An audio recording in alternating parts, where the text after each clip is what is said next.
Assalamualaikum warahmatullahi wabarakatuh. Waalaikumsalam warahmatullahi wabarakatuh. Saya Ibu Ngadini dari Margomulyo, Bojonegoro. Saya punya dua pertanyaan dan minta dua nasihat Pak Ustadz. Pertanyaan saya begini, kalau misalnya kita makmum masbuk itu kan ketinggalan satu rakaat itu cukup baca bismillah sama Fatihah sama surat atau baca kabirau lagi. Yang kedua gini, saya itu kan pindah desa, di desa saya itu nggak ada imam, terus ada imam yang ditunjuk, tapi itu imamnya tunjukan. Yang saya ragukan itu gitu, itu saya pernah lihat, itu sudah ketinggalan, itu mau mundur nggak jadi, terus saya nggak berani menegur soalnya saya kan pertama di desa situ. Terus Tatna itu yang nggak pernah sholat, cuma ditunjuk saja maghrib sama isya Pak Ustadz. Yang saya tanyakan itu kalau misalnya takutnya saya habis kumpul itu nggak mandi jinabat, itu saya takut itu saya jamaah itu sah apa tidak, itu yang kedua. Itu. Lah kok tahu belum mandi? Soalnya otaknya itu tunjukan gitu, kalau maghrib ya, sama isya tok itu Pak Ustadz. Kok tahu kalau imam yang ditunjuk tadi belum mandi janabah, kok tahu? Itu karangan saya saja, nih takutnya gitu. Apa?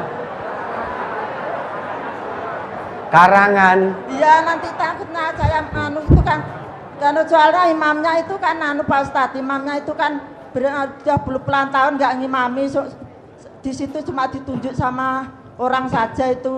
Kalau bacaan di situ saya tahunya itu nggak karena Allah, kalau ada bacaan itu sudah nggak mau ngimami, dibetnya yang bacaan itu gitu. Tadi tunggu jamaahnya nggak mau ngimami, soalnya abad berkatnya itu Pak Ustadz gitu. Saya tanya gitu, kalau saya makmum di situ saya sah apa tidak gitu Pak Ustadz. Ya. Yang ketiga itu nasihat untuk anak-anak saya. Untuk anak saya itu yang ikut ngaji ke sini Pak Ustadz, supaya dinasihati supaya nggak malas sholat lagi anak saya itu Pak Ustadz. Apa untungnya kalau melakukan sholat dan apa celakanya kalau meninggalkan sholat? Itu nasihatnya buat anak-anak remaja yang masih malas sholat. Terus yang kedua Pak Ustadz. Habis ketiga kok kedua. Yang keempat Pak Ustadz. Yang keempat itu gini. Yang keempat itu nasihat buat larangan anak-anak remaja itu yang pacaran itu, dan apa hukumnya bila itu laki-laki bukan mahramnya gitu salaman itu Pak Ustadz. Kalau hari lebaran itu bukan mahram sama semua sama salaman itu apa hukumnya? Itu saja Pak Ustadz nasihatnya. Terima kasih. Assalamualaikum warahmatullahi wabarakatuh. Waalaikumsalam warahmatullahi wabarakatuh. Masbuk ketinggalan satu rakaat, apakah baca iftitah lagi? Iftitah itu dibaca kapan? Saat takbiratul ihram. Ibu sudah ketinggalan satu rakaat, maka menurut Nabi yang harus ibu lakukan, ibu segera takbiratul ihram terus ikuti imam. Kalau ibu dapati imam sujud, maka ibu sujud. Jadi masuk ke dalam shaf, kemudian Allahu Akbar, langsung takbir untuk sujud. Tidak perlu membaca doa iftitah.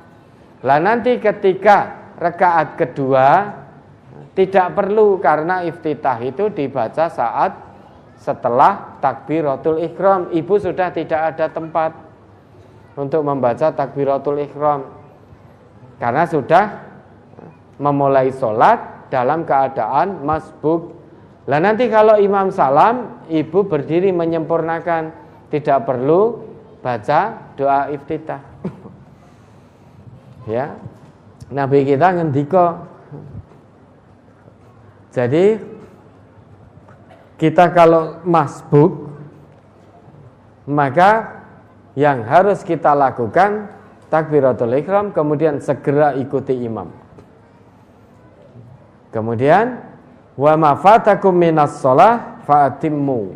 apa yang tertinggal dari sholat, sempurnakan. Tidak perlu baca iftitah. Iftitah itu dibaca sesudah takbiratul ihram. Kemudian yang kedua, tidak ada imam. Tidak ada imam tetap, tapi seseorang ditunjuk sebagai imam maghrib dan isya. Apakah sholat saya sah ikut imam tersebut? Kalau tidak ada imam tetap ditunjuk dan memang dia sehari-harinya sholat 5 waktu, ya insya Allah sah. Cuma kalau seperti yang ibu pertanyakan tadi, hasil karangan ibu, ya, ini imamnya tidak mandi janabat, Ustaz. Lah dari mana ibu perso kalau imamnya ini dalam keadaan junub?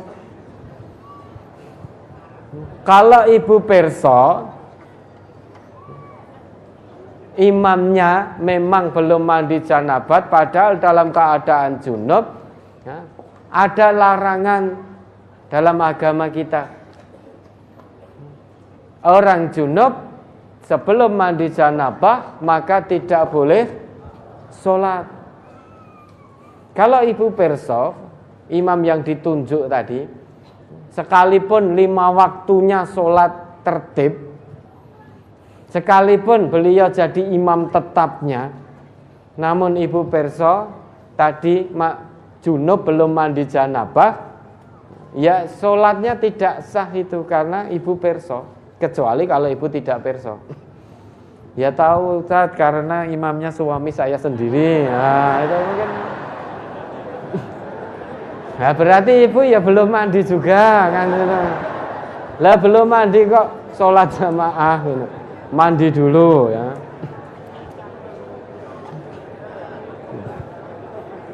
Tapi kalau seseorang tadi meski bukan imam tetap, imam tetapnya ditunggu-tunggu tidak datang karena ngeboti bancaan.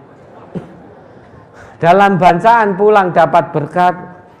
Kalau sholat jamaah dapat 27 derajat, pilih berkatnya. Ditunggu-tunggu tidak datang, maka boleh ditunjuk. Tapi nunjuknya jangan asal-asalan. Wong ra tau salat apa salate hanya Jumatan tok ditunjuk jadi imam, ya jangan. Yang ditunjuk tetap jamaah yang ada di masjid itu, dia tertib salat 5 waktu. Sekalipun yang ibu perso salatnya hanya maghrib dan isya karena siang harinya bekerja. Sehingga ketika datang waktu salat, tidak sholat di masjid di kampung ibu, sholatnya di masjid dekat tempat beliau bekerja. Bukan berarti tidak sholat 5 waktu, tetap sholat 5 waktu ini. Hanya kita tidak tahu karena siang hari aktivitas. Kita kan tidak tahu fulan ini sholat di masjid dekat tempat kerjanya atau tidak, atau sholat di kantornya. Kita jangan hanya ngarang-ngarang karena sholatnya hanya maghrib dan isya. Iya, itu yang kita tahu. Maka jangan suudon. Kalau memang ibu perso yang ditunjuk tadi sholatnya 5 waktu, ibu makmum sah sholatnya. Meski imam tadi suka bancaan. Tapi kalau sholatnya benar dan sholat 5 waktu, ibu boleh makmum, insya Allah sholat ibu juga sah. Adapun kalau imam ada kekurangan, itu kekurangan imam tidak berdampak kepada makmum. Nah, yang ketiga, mohon nasihat untuk anak agar tidak malas sholat. Malas sholat ini ciri orang munafik. Pada akhirnya juga sholat, namun dia menunda-nunda sholat. Berdiri sholatnya dengan malas. Idza qamu ilas sholati qamu kusala. Coba dibuka ayatnya itu. Surat An-Nisa nomor surat 4 ayat 142. Innal munafiqina yukhadi'una Allah wa huwa khadi'uhum wa idza qamu ila sholati qamu kusala yura'unan nasa wa la yadhkurunallaha illa qalila. Sesungguhnya orang-orang munafik itu menipu Allah dan Allah akan membalas tipuan mereka. Dan apabila mereka berdiri untuk sholat, mereka berdiri dengan malas. Mereka bermaksud riya dengan sholat di hadapan manusia, dan tidaklah mereka menyebut Allah kecuali sedikit sekali. Nah,